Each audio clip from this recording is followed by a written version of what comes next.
ನಮಸ್ಕಾರ ಸ್ನೇಹಿತರೆ. ಸುಡು ಬಿಸಿಲು ಬೇಸಿಗೆ ಕಾಲದಲ್ಲಿ ಮಳೆರಾಯನ ಆರ್ಭಟವನ್ನ ನಾವು ಕಾಣ್ತಾ ಇದ್ದೀವಿ. ಹೌದು, ಬಂಗಾಳ ಕೊಲ್ಲಿಯಲ್ಲಿ ಬಿರುಕು ಬಿದ್ದಿರುವಂತಹ ಒಂದು ವಾಯುಭಾರದಿಂದ 12 ಜಿಲ್ಲೆಗಳಿಗೆ ಯೆಲ್ಲೋ ಅಲರ್ಟ್ ಘೋಷಣೆ ಮಾಡಿದ್ರೆ, ಇನ್ನು 7 ಜಿಲ್ಲೆಗಳಿಗೆ ಆರೆಂಜ್ ಅಲರ್ಟ್ ಅನ್ನ ಘೋಷಣೆ ಮಾಡಲಾಗಿದೆ. ಹಾಗಾದ್ರೆ ನಮ್ಮ ರಾಜ್ಯದಲ್ಲಿ ಹವಾಮಾನ ಯಾವ ರೀತಿ ಆಗಿದೆ, ಯಾವ ಜಿಲ್ಲೆಗಳಲ್ಲಿ ಎಷ್ಟರ ಮಟ್ಟಿಗೆ ಮಳೆ ಆಗತ್ತೆ, ಇದರ ಬಗ್ಗೆ ನಾವು ಚರ್ಚೆ ಮಾಡೋಣ. ಯಾವ ಜಿಲ್ಲೆಗಳಿಗೆ ಆರೆಂಜ್ ಅಲರ್ಟ್ ಘೋಷಣೆ ಮಾಡಿದ್ದಾರೆ, ಯಾವ ಜಿಲ್ಲೆಗಳಿಗೆ ಯೆಲ್ಲೋ ಅಲರ್ಟ್ ಘೋಷಣೆ ಮಾಡಿದ್ದಾರೆ, ಮೋಡ ಕವಿದ ವಾತಾವರಣಗಳು ಯಾವ ಜಿಲ್ಲೆಗಳಲ್ಲಿ ಇದ್ದಾವೆ, ಈ ಎಲ್ಲ ವಿಷಯದ ಕುರಿತಾಗಿ ಈ ವಿಡಿಯೋದಲ್ಲಿ ಚರ್ಚೆ ಮಾಡೋಣ ಸ್ನೇಹಿತರೆ. ಈಗಾಗಲೇ ನೋಡಿದಿರಿ ನೀವು, ಹೋದ ವರ್ಷದಲ್ಲಿ 4ರಿಂದ 5% ಅಷ್ಟು ಹೆಚ್ಚಿನ ಮಳೆ ಆಗುತ್ತೆ. ಇದರಿಂದಾಗಿ ಸಾಕಷ್ಟು ರೈತರು ಬೆಳೆದಿರತಕ್ಕಂತಹ ಬೆಳೆಗಳ ನಾಶ ಆಗಿದ್ದು, ಅದಕ್ಕೆ ಬೆಳೆ ಹಾನಿ ಪರಿಹಾರವನ್ನು ಕೂಡ ರಾಜ್ಯ ಸರ್ಕಾರ ಒದಗಿಸಿ ಕೊಡ್ತಾ ಇದೆ. NDRF ಕುಸ್ಕಿ ಜಮೀನಿಗೆ 25,500 ರೂಪಾಯಿ ಕೊಟ್ರೆ, ನೀರಾವರಿ ಜಮೀನುಗಳಿಗೆ 31,500 ರೂಪಾಯಿ ಕೊಡ್ತಾ ಇದೆ.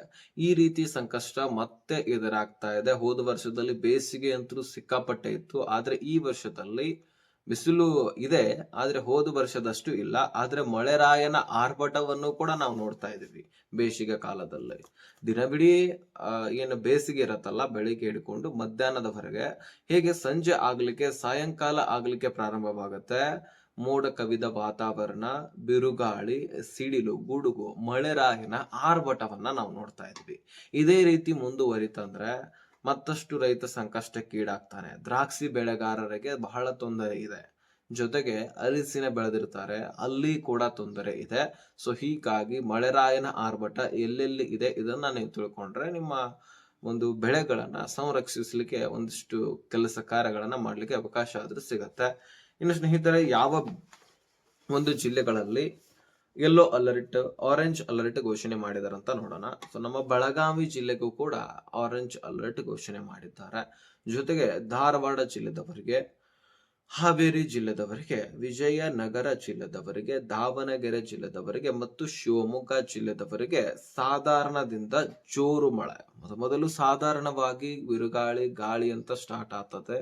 ತದನಂತರ ಹೆಚ್ಚಾಗಿ ಆಗ್ತಾ ಜೋರಾಗಿ ಮಳೆ ಆಗ್ಲಿಕ್ಕೆ ಪ್ರಾರಂಭವಾಗುತ್ತೆ. ಇದು ಆರೆಂಜ್ ಅಲರ್ಟ್ ಈ ಜಿಲ್ಲೆಗಳಿಗೆ ಘೋಷಣೆ ನೀಡಲಾಗಿದೆ. ಇನ್ನು ಯೆಲ್ಲೋ ಅಲರ್ಟ್ ಯಾವ ಯಾವ ಜಿಲ್ಲೆಗಳಿಗೆ ನೀಡಲಾಗಿದೆ ಅಂದ್ರೆ, ವಿಜಯಪುರ, ಬಾಗಲಕೋಟೆ, ಅದೇ ರೀತಿಯಾಗಿ ರಾಯಚೂರು, ಕೊಪ್ಪಳ, ಅದೇ ರೀತಿಯಾಗಿ ಬಳ್ಳಾರಿ, ಚಿತ್ರದುರ್ಗ, ಉತ್ತರ ಕನ್ನಡ, ದಕ್ಷಿಣ ಕನ್ನಡ, ಅದೇ ರೀತಿಯಾಗಿ ಮೈಸೂರು, ಕೊಡಗು, ಹಾಸನ, ಚಿಕ್ಕಮಗಳೂರು, ಕೋಲಾರ ಮತ್ತು ಬೆಂಗಳೂರು ನಗರದ ಜಿಲ್ಲೆಯ ಆಸುಪಾಸಿನ ತಾಲೂಕುಗಳಲ್ಲಿ ಕೂಡ ಹೆಚ್ಚಿನ ಗುಡುಗು ಸಹಿತ ಮಳೆ ಆಗಲಿದೆ ಅಂತೆ. ಸೊ ಮಿಂಚು ಕೂಡ ಇರುತ್ತೆ, ಭಯದ ವಾತಾವರಣ ಕೂಡ ಸೃಷ್ಟಿ ಆಗಬಹುದಂತೆ.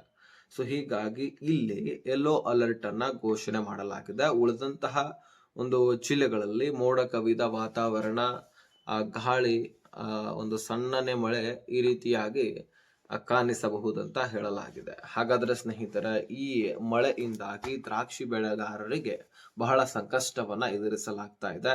ಯಾಕಂದ್ರೆ ಬೇಸಿಗೆ ಕಾಲದಲ್ಲಿ ಮಳೆ ಸಿಕ್ಕಾಪಟ್ಟೆ ಆಗ್ತಾ ಇದೆ. ಮಳೆ ಆದ್ರೆ ಒಳ್ಳೇದೇನೆ, ಆದ್ರೆ ಬೇಸಿಗೆ ಕಾಲದಲ್ಲಿ ದ್ರಾಕ್ಷಿ ಬೆಳೆಗಾರರು, ದ್ರಾಕ್ಷಿ ಬೆಳೆದಿರ್ತಕ್ಕಂತಹ ರೈತರು ಬಹಳಷ್ಟು ಲಾಸ್ ಅನುಭವಿಸ್ಬೇಕಾಗತ್ತೆ. ಸೊ ಹೀಗಾಗಿ ಮಳೆ ಇನ್ನೊಂದು ತಿಂಗಳು ನಿಂತು ಬಂದಿದ್ರು ಸಹಿತ ಏನ್ ತೊಂದರೆ ಇಲ್ಲ. ಆದ್ರೆ ಈ ತಿಂಗಳಲ್ಲಿ ಈಗ ಏಪ್ರಿಲ್ 2ವರೆಗೂ ಕೂಡ ಸಿಕ್ಕಾಪಟ್ಟೆ ಮಳೆ ಆಗಲಿದೆ ಅಂತ.